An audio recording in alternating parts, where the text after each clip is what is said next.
The monk who left his body behind. महात्मा जो अपना शरीर छोड़ गया।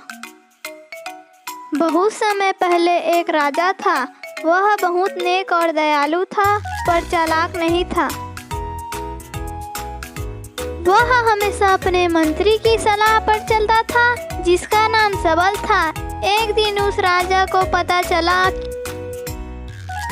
कि उसके राज्य के वनवासी सरदारों के बीच संघर्ष हो रहा है।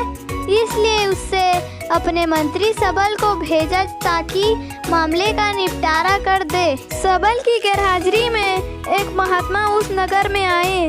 जल्दी ही यह चर्चा फैल गई कि वे एक बुद्धिमान और ज्ञानी पुरुष हैं। मालूम पड़ता था कि वे ग्रहों व सितारों के बारे में सब कुछ जानते हैं। लोगों का कहना था कि वे लोगों की मन की बात पढ़ लेते थे। जल्दी ही उस महात्मा ने प्रतिदिन महल में जाना शुरू किया। राजा उसकी बड़ी इज्जत करता था। एक दिन उस साधु ने राजा से कहा, ओ राजा, आज प्रातःकाल मैंने अपने को शरीर छोड़ दिया और दूसरे सुंदर शरीर में प्रवेश कर गया। अपने इस नए शरीर में मैंने स्वर्ग की सैर भी की।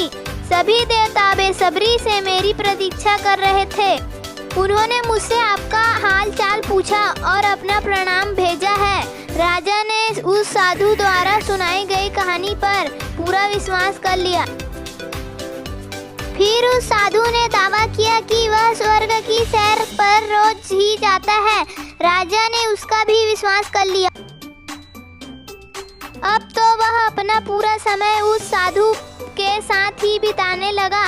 वह राज्य की समस्याओं से पूरी तरह उदासीन हो गया। कुछ दिनों के बाद सबल वापस आया। उसने देखा कि राजा अपने कर्तव्यों का निर्वाह नहीं कर रहा है।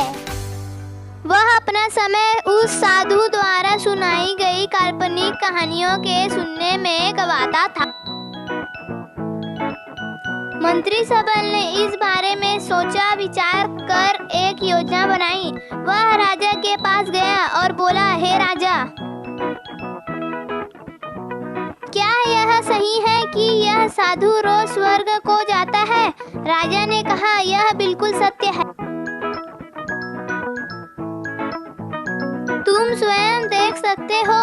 साधु भी बोला। यह कहकर वह अपने कमरे में घुसा और उसे अंदर से बंद कर लिया। कुछ क्षणों के बाद मंत्री ने राजा से कहा, हे राजा, वह साधु स्वर्ग से कब लौटेगा? राजा ने कहा, इसमें कुछ समय लग सकता है। साधु पहले अपना शरीर इस कमरे में छोड़ेगा। वह स्वर्ग जाएगा और वहां से एक दूसरे सुंदर शरीर में वापस आएगा। तब तो हमें इस कमरे को आग लगा देना चाहिए। मंत्री ने कहा, जब उसका मुर्दा शरीर जल जाएगा तो वह उसकी दिव्य शरीर में हमारे सामने आएगा, जिसमें उसने स्वर्ग की सैर की है। राजा की सहमति से उस कमरे को आग लगा दी गई।